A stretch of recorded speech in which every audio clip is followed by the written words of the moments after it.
সকালবেলা আমার স্ত্রী সহ আমি আলুবুড়ি দেখতে আসি দেখি ছেঁচড়া তাক। আমি বলছি গরু মানে চুরি গেছে, তাহলে হাটে নিয়ে গেছে। পরে যে গরুর পাও নাই, তাকে আসি আমি ভুট্টে পাশছি ঘুরিয়া মানে আবার বাড়ি চলে গেছি। তার আমার চাষা করলাম, চাষা আমার কাটুমের আলুটা কি বলে ছেঁচড়ি নিয়ে এসে মানে ইয়ে করে ফেলাইছে। আমারও তো কাটুম, আমারও শেষ করি। ওমরা আসি ছেঁচড়া আসি দেখে লোক পড়ি আছে। পরে আমার বাড়ি যাওয়ার কাছে তোমার আলুবাড়ি গেছেন ধরো, হ্যাঁ ভুট্টে বাড়ি জানেন না, আমি তো ভুট্টে বাড়ি যাই নাই। ভুট্টে বাড়িতে একটা লোক মরি পড়ি গেছে। না লাশ চেনা যায়নি। ভুট্টা ক্ষেত্রে আমার বিষয় হলো, আমি আনুমানিক তখন 9টা কি 9:30 বাসায় ছিল।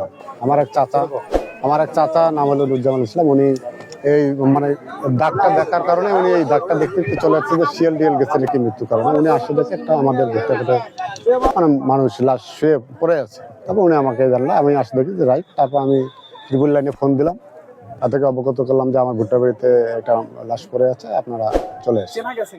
না, চিনতে পারিনি, আমরা কেউ চিনতে পারেনি এই অবস্থায়। বড়বাড়ি ইউনিয়নের জয়হরি নামক গ্রামে একটি ভুট্টো খেতে একজন অজ্ঞাত যুবকের লাশ পড়ে আছে।